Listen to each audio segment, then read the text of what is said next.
رحمة خاليك.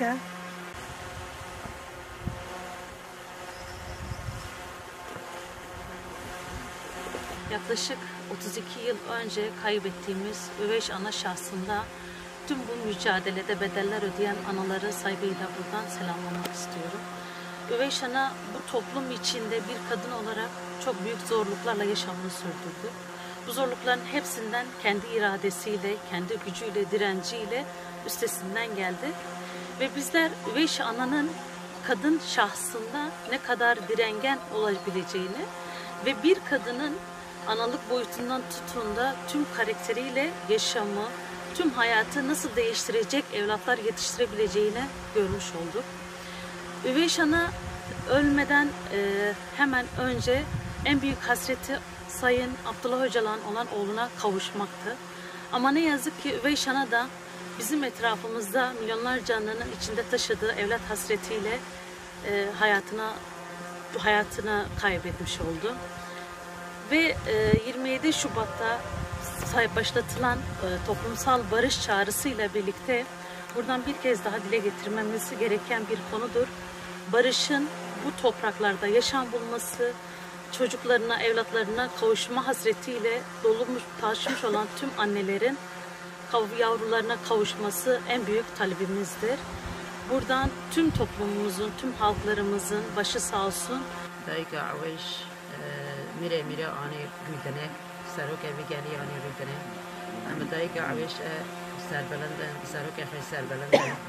دستایا سروکاتی را به هزار است گله کرد خناس کرد شیار بود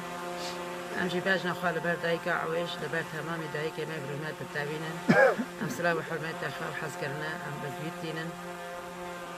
سرکه بتنجا مرا بفاصل دایی که عویش تونه دایی که ببیرتینم دایکا عویز دایک کهزابو والبنده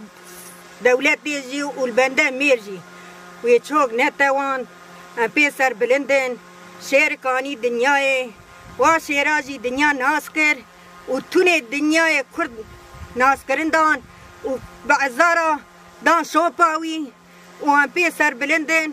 دایکا عویز بدل و روح و جان ببیرتینم ام بزنا خل برت دایکا تونه دایکا عویز دتاوینن هیجمرا شیرکانی دنیای عمره ناسکر ام شب روزی سر نگاون ام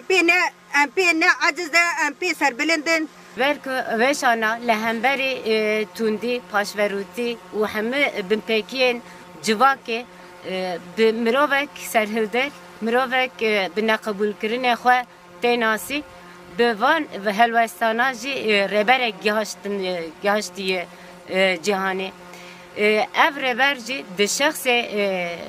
اویش آنا ده فلسفه آزادی جنه آفراندی پارادیگمایا رزگاری جواکی آفراندی ده و واته ده ام ده و ده söz dedin ده شخص اویش آنا و همه دایکه می برومت اما ده خطا و فلسفه آزاد و جواک آزاد تکاشین خو حتی داوی به پیک بینن عویش